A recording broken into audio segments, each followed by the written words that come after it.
YSRCP rebel MP Raghuramakrishnaraju గారు ఎట్టకేలకి వైసీపీకి resign చేశారండి. ఇవాళ ఆయన తన రిజిగ్నేషన్ లెటర్ని జగన్మోహన్ రెడ్డి గారికి పంపించారు. అందరికీ తెలుసండి, 2020 నుంచే ఆయన పార్టీ మీద, జగన్మోహన్ రెడ్డి గారి మీద విమర్శలు చేయడం ప్రారంభించాడు.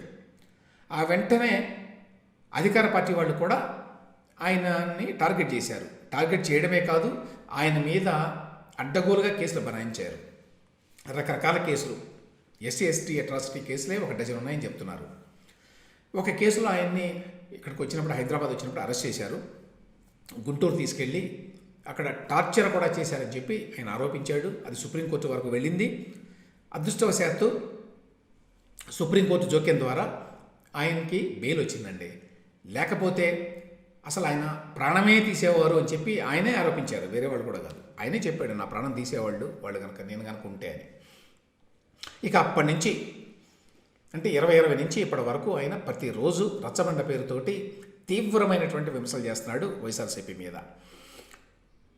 2020 జూలైలో ఆయన్ని డిస్క్వాలిఫై చేయించాలని అప్పుడు స్పీకర్ కంప్లైంట్ ఇచ్చారండి వైఎస్ఆర్సీపీ వాళ్ళు. అంటే దాదాపు 4 సంవత్సరాలు పైన అయింది.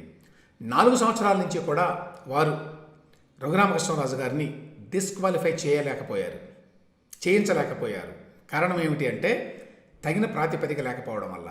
రఘురామకృష్ణరాజు గారు ఏం చేశారంటే, ముఖ్యమంత్రి గారిని విమర్శించారు, ప్రభుత్వ విధానాలను విమర్శించారు, పార్టీని విమర్శించలేదు. సో ఈ అనర్హత వేటు వేయాలంటే వారు పార్టీని ధిక్కరించాలి. పార్టీని ధిక్కరించినట్టుగా ఎక్కడ చూపించలేకపోయారు. ఆ కారణం చేత పాపం మరి వైఎస్ఆర్సీపీ ఎంపీలు మిథున్ రెడ్డి గారి నాయకత్వంలో అనేక సార్లు వారి బృందం వెళ్ళి స్పీకర్ గారికి మొత్తుకున్నా కూడా అది కాలేదు. అయితే ఒక పని మాత్రం చేయగలిగారు వాళ్ళు. అదేమిటంటే ఆయన మీద కేసులు బనాయించి రాష్ట్రంలో ఎప్పుడొచ్చినా కూడా అరెస్ట్ చేస్తాం అనేటువంటి ఒక భయాన్ని కల్పించి ఆయన్ని కనీసం తెలంగాణకు కూడా రాకుండా చాలా కాలం పాటు ఢిల్లీలో ఉంచగలిగారండి. ఎస్పెషల్లీ కేసీఆర్ ప్రభుత్వం కూడా కోఆపరేట్ చేయడం వల్ల ఆయన హైదరాబాద్ కూడా రాలా చాలా కాలం. ఆ తర్వాత నుంచి హైదరాబాద్ రావడం ప్రారంభించారు. ఎప్పుడైతే సుప్రీంకోర్టు జోక్యం చేసుకుని ఆయనకి బెయిల్ ఇచ్చిందో కొంతవరకు అప్పుడు ధైర్యం వచ్చింది. ఆ తర్వాత మొన్న సంక్రాంతికి మొట్టమొదటిసారిగా ఆయన తన సొంత నియోజకవర్గానికి వెళ్ళారండి, నరసాపురం. సో అంత ఘోరంగా ఒక ఎంపీని 4 ఏళ్ల పాటు తన సొంత రాష్ట్రానికి, సొంత నియోజకవర్గానికి కూడా రాకుండా చేయగలిగాడు జగన్మోహన్ రెడ్డి గారు. అది అతని పాలిటిక్స్. అయితే ఇప్పుడు ఎందుకు రాజీనామా చేశాడు రఘురామకృష్ణరాజు గారు అంటే, ఒకటేమో ఇంతకాలం ఆయన ఎందుకు రాజీనామా చేయలేదు, కావాలని పార్టీలో ఉండి విమర్శించాలి, అప్పుడు కదా మండిపోయేది జగన్మోహన్ రెడ్డి గారి కన్నా ఆ పార్టీ నాయకులకి. ఆయనేమో డిస్క్వాలిఫై చేయించలేకపోయారు. ఆయనేమో టీచ్ చేశాడు, ఎప్పుడు నన్ను ఎక్స్పెల్ చేయండి, నన్ను సస్పెండ్ చేయండి చేతనైతే అని. వాళ్ళు చేయలా. ఎందుకు చేయలేదు? ఒకసారి ఎక్స్పెల్ చేస్తే ఇక రఘురామకృష్ణరాజు గారు ఏమైనా మాట్లాడవచ్చు, ఆయనకేమీ ఇబ్బంది ఉండదు. అప్పుడు ఆయన ఎంపీ పదవి పోదు అప్పుడు. అందువల్ల ఎక్స్పెల్ చేయడానికి ఇష్టపడలా. మీరు ఎక్స్పెల్ చేయలేదు కాబట్టి నేను పార్టీలోనే ఉండి విమర్శిస్తా ప్రభుత్వాన్ని విమర్శించకూడదు అనేది లేదు ఎక్కడ రూల్, పార్టీలో ఉన్నప్పటికీ. సో దాన్ని ఆయన వినియోగించుకున్నాడు. అనేక సార్లు టీచ్ చేశాడు, చేతనైతే నన్ను ఎక్స్పెల్ చేయండి అని. సో ఎట్టకేలకి ఇప్పుడు రిజైన్ చేశాడు. రిజిగ్నేషన్ లెటర్ పంపించాడండి ఇవాళ డేట్ తోటి.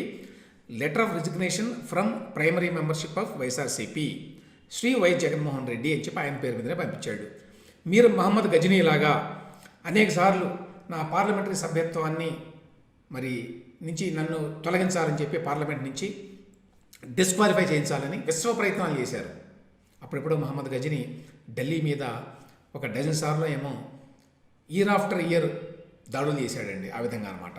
అయినా మీ వల్ల కానీ ఇప్పుడిక ఇంతకాలం అయింది కాబట్టి, ఎన్నికలు కూడా వస్తున్నాయి కాబట్టి ఇప్పుడు ఎవరి దోవ వాళ్ళు చూసుకోవడం మంచిదని చెప్పి రిజైన్ చేస్తున్నాను అని చెప్పి రాశారండి రఘురామకృష్ణరాజు గారు.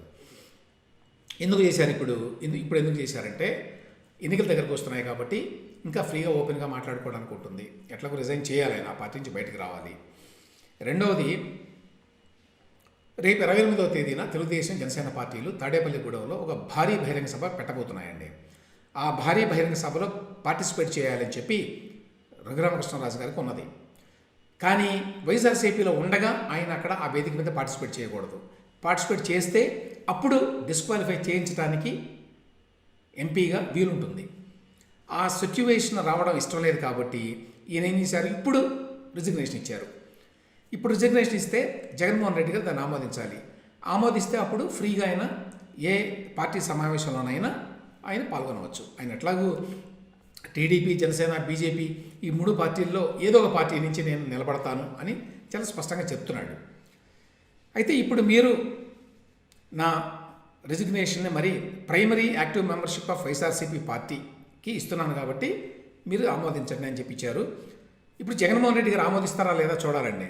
ఆయన ఆమోదించకపోతే వచ్చే నష్టం ఏమి లేదు, ఆయన రిజిగ్నేషన్ లెటర్ ఇచ్చాడు కాబట్టి. కాకపోతే 28వ తేదీ వరకు ఈ తాడేపల్లి సభలో కూడా ఈయన్ని పార్టిసిపేట్ చేయనివ్వకూడదు అనే ఉద్దేశంతో ఏమైనా లేట్ చేస్తాడా? ఇవాళ 24వ తేదీ, ఆ సభ జరగబోయేది 28 అనేది చూడాలండి. అదర్వైజ్ మరి రఘురామకృష్ణరాజు గారు ఇవాటి నుంచి ఫ్రీ బర్డ్.